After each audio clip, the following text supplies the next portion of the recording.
I've been sewing for 15 years. January 1st, 2008 was a day when I got my very first sewing machine. In 15 years, my life has changed a lot, and so has my relationship with sewing. In the past few years, I'm in a space where I've been enjoying sewing the most, and it's all thanks to a few things that I learned along the way. So here are 15 things that I've learned in 15 years of sewing and helps me achieve better results and enjoy sewing more. We will start with number 1, it takes time, so take time. Back when I was a beginner, I was rushing through every single make. I didn't take time to fit properly, I didn't take time to neaten those raw edges nicely.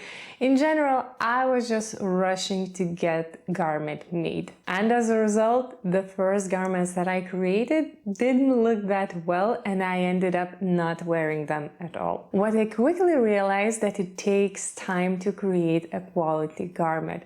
It takes time to get the fit right, it takes time to create those beautiful seam finishes. In general, it takes time to create a quality garment. But the good thing is that all the effort you put into making something adds up. If it takes you 3 months to make a garment, this means that in a year you create 4 high-quality garments. And in 10 years you have created 40 quality garments, completely transforming your wardrobe. It does take time to create a quality garment, but you will create something that you will love wearing for years to come, so take that time.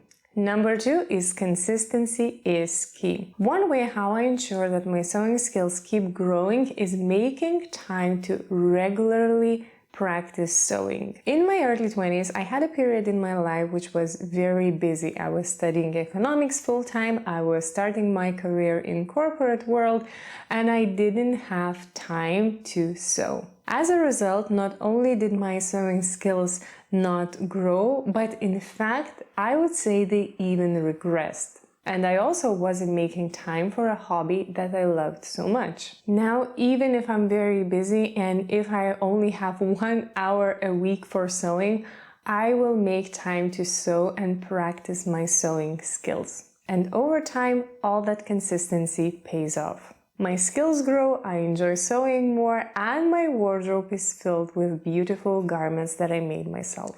Number 3, there are always different ways how to create something. If you take a pattern, give it to 10 different seamstresses without giving them instructions how to assemble it, I guarantee you, you will have 10 garments that are constructed in different ways. There are different approaches to different techniques, and some work better to some and some work better to others. If it works for you and you are satisfied with the result, that is the best technique for you. Number 4, there are no hacks, just techniques. Back when I started sewing, I thought there was some secret, some hack how to sew better and get those professional results. But when I enrolled to sewing school, I very quickly found out that there are just very small adjustments that I needed to make in the techniques that I already knew to elevate them into a different quality level. This is a good thing because it means that if you take time to practice sewing, if you take time to improve your skill, if you take time to create that quality garment, you can actually create a professionally looking clothes at home. There is no hack, there are just techniques. Number 5, it's better to prepare than repair. This is a lesson that I learned time and time again. When I'm in a rush, when I'm tired, when I just want to get things done, this is when I start cutting corners, this is when I skip preparation, and guess what? This is where I end up doing the most of my mistakes, and I have to take off the seam that I just made. So no matter how much in the rush I am, I always take time to slow down and make sure I'm doing all the steps properly. I'm pressing my seams, I'm base stitching my seams, I'm fitting everything properly, because it's better to prepare than to take that seam later on. Before we move on, I wanted to say a huge thanks for all the support you showed me this year. I've been creating videos on YouTube for the past few years, but this was the first year when I actually started to get more views. I appreciate every single comment, I appreciate every single like. And you being here is my biggest motivation to keep creating. In 2024, I want to lean more into teaching, and I want to hear from you what kind of tutorials, videos, or even courses you would like to see from me. So please leave it in the comment section below. Thank you so much for all your support. Let's move on with our list, and number 6 is there's always something new to learn. Even after sewing all these years, I still find so many new things I can learn about sewing. There's new techniques to try out, there are new tools to try out, there's new materials to try out. The latest thing that I saw and really want to try out is washable paper, which is suitable for creating things like bags. And it's definitely something that I will be trying in 2024. Consistently learning new things about sewing is what fuels my passion even more. Number 7, you're not going to love everything you make. Again, this is a lesson that I've learned the hard way. Sewing something from scratch, creating a piece of clothing from scratch is very different than going to the store and buying a ready-made garment. You have to pick your own fabric, you have to find the right texture, the right color, the right print of the fabric, you have to find the right pattern for the design you want. You have to get the fit right, all those little details.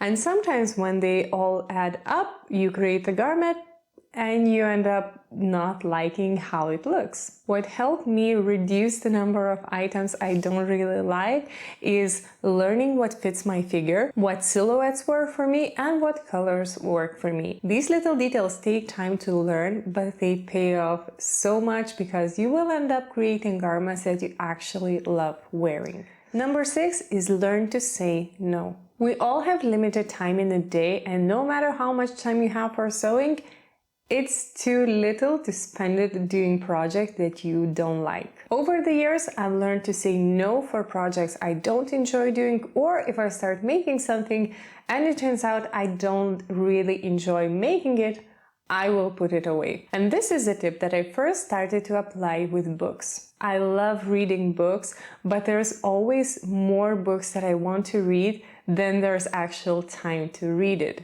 So if I take a book and it turns out to be disappointing, it's not clicking with me, I feel no shame in putting it away and not spending time on the book I don't like, and instead I will take a different book and spend time reading the book that I actually enjoy. And I apply exact same rule to sewing. This is why I don't sew for other people. It doesn't bring me joy. This is why I say no whenever someone asks me to hem pants for them, because this is something I absolutely don't like and don't enjoy doing. If sewing is your hobby, don't treat it like a chore, and instead choose projects that fuel your passion and bring you enjoyment. Number 9, patterns always will need fitting. Unless the pattern is made specifically for you, specifically for your body measurements, you will have to do fittings. We are all very different, and a pattern that comes in 6 sizes will not be able to reflect that. My own example is my torso is longer than the standard,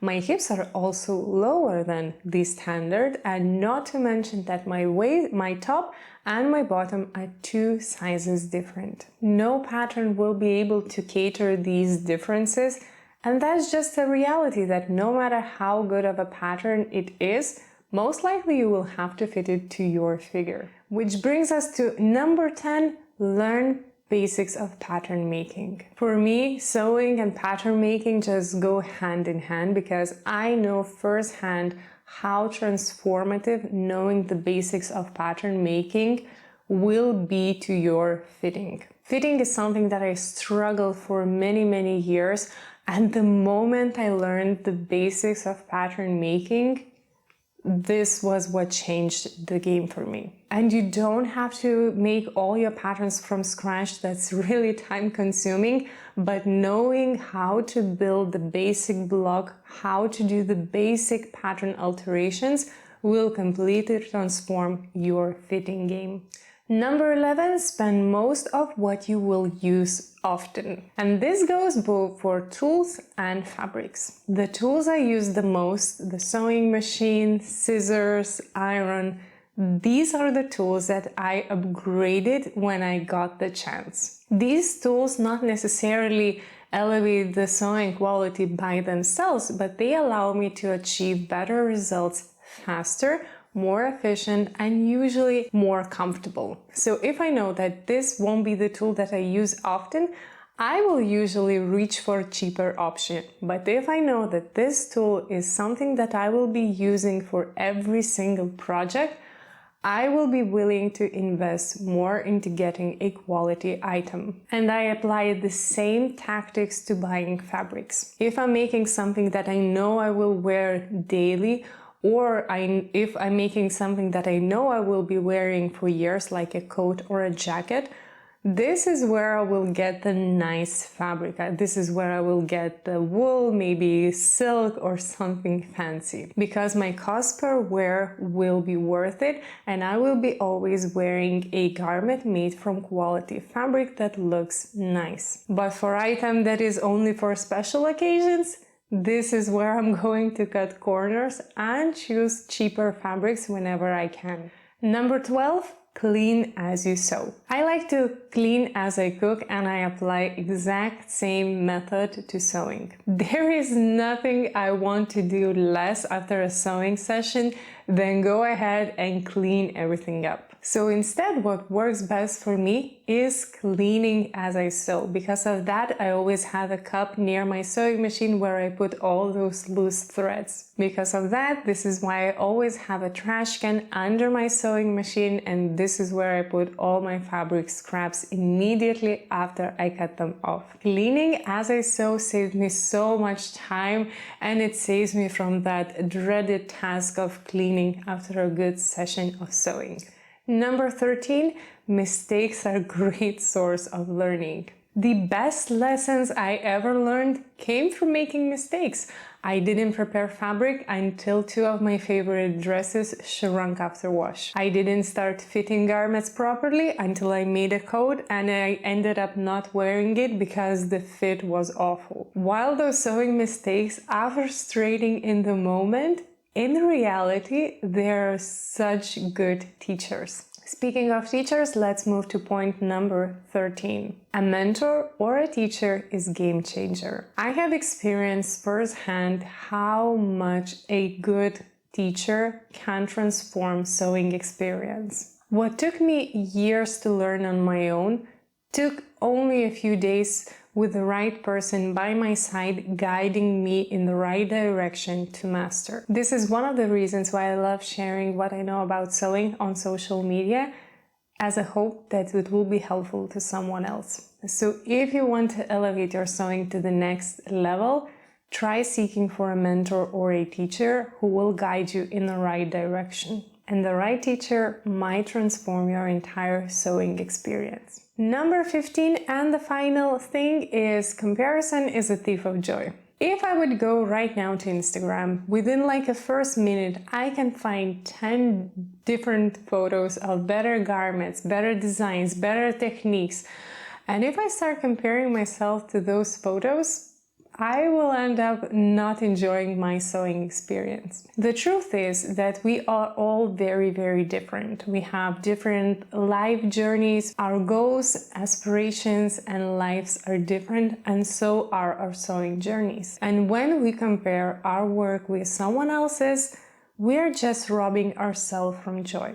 Instead, try comparing your creations only with your earlier creations. Notice how much improvement you're doing. Notice how better your techniques are. Notice how better your fit is, and enjoy your creations more. And this will bring you so much more joy in sewing. At the end of the day, sewing is your personal journey, so tailor it to fit you. So here are all 15 things that I've learned in 15 years of sewing that I wanted to share today.